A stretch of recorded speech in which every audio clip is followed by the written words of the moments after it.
The Crash is a Netflix documentary about Mackenzie Shirilla, a teenage driver in Strongville, Ohio, who crashed into a building along with her two friends, boyfriend and boyfriend's friend, in the car. This video is a breakdown of what happened, but the point is simple. Perspective changes what evidence people see or choose to see. Mac's parents have one perspective. Mac is Mackenzie, by the way. They have one perspective. And I'm serious. They make them appear in the documentary. Well, Mackenzie can never do anything wrong. So this isn't true. The police have their other perspective. The documentary has one too. And, well, I do as well. If you like breakdowns and true crime stories that teach us something, hit subscribe. Mac is a driver. In the car with her is her boyfriend, Dominic, and Dominic's friend, Devion, who was a football player.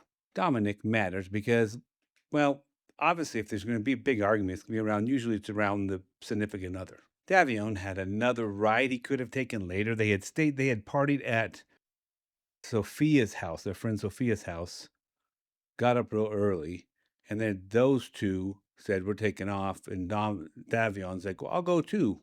Then in the car, when they were going home, Mackenzie gets going 100 miles an hour and hits a building. Somehow that wall holds up like it was built like the third little pig in Three Little Pigs. It was a brick wall. Dominic and Davion are dead. Max survives but is seriously injured.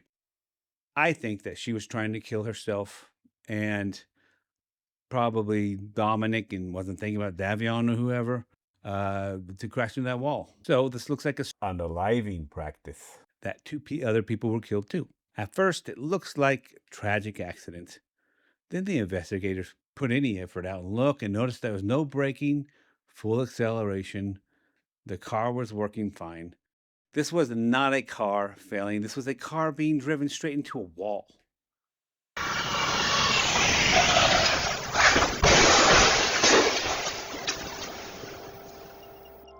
But this is where perspective takes over. Max says she cannot remember. Just doesn't remember. It's like remembers turning left or something in the car. All right. With her camera propped up in her clothing closet. There was multiple videos of her smoking marijuana and driving that car. Her parents seem to accept that completely, but they seem to always do that. They come across like parents whose daughter can do no wrong. I knew she smoked dope. I don't have a problem with her smoking dope. I don't have a problem with me smoking. I don't have a problem with you smoking it. With Mac, with her, there were obvious signs that she was a little off.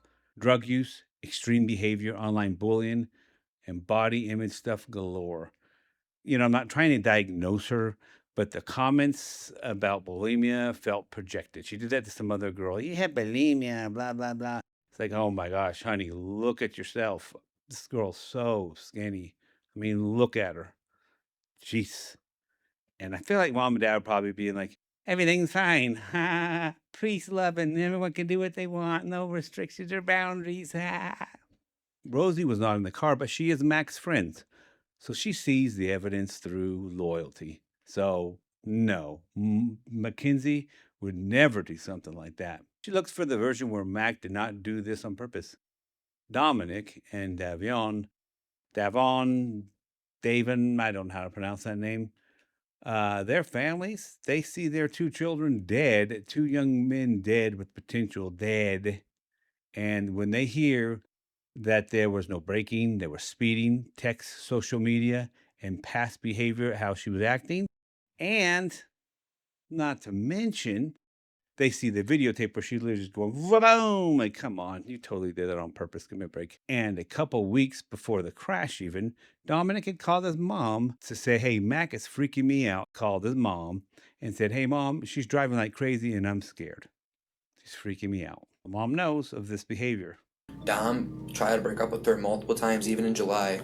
Call her mom and stuff and say, hey, you need to come get Kenzie out of here. Like, she's refusing to leave my house. She's being crazy. She has to let go of Dom. She will not go on living herself. And of course, I'll admit my own perspective. Part of it is, I think, the reason why I have my perspective the way I did is that I did the same dang things when I was young. I threatening to drive my vehicle going super fast to the back of a city bus if my girlfriend wouldn't speak. And then just by myself too. So I know, I get it. Thank God I didn't go through with it. Didn't even occur to me. I was like, oh yeah, that's murdering somebody. Because y'all, teenagers and young people, especially on drugs all the time, like this group was smoking weed all the time.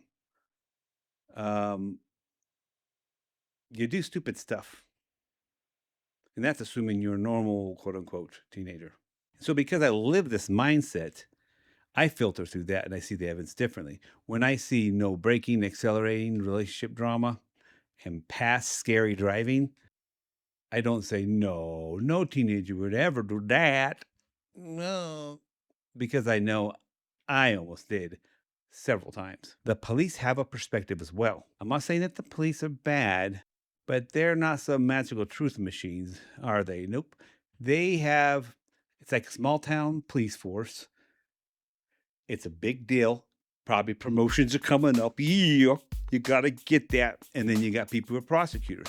And they know, hey, if we get it, we look good. We get popularity. Hey, I can run for head prosecutor of whatever, the bigger town at this thing if I get this through. And all this blinds you and motivates you and makes you not see things you should be seeing, etc., etc. And they often then believe they're doing the right thing after the fact. But they don't see that. I don't think people even see that a lot of times.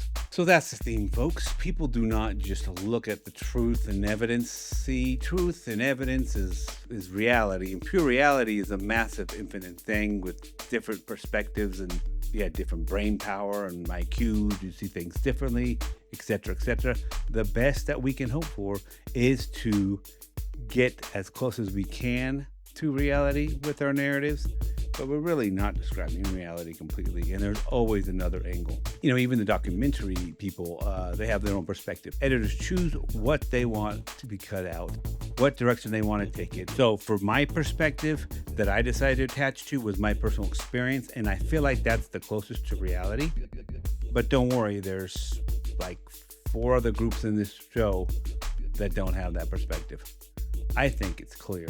No braking, no accelerating, past road behavior, online behavior, the text, the patterns. If you like the breakdown like this, hit subscribe. And until next time, peace. Yeah, boy.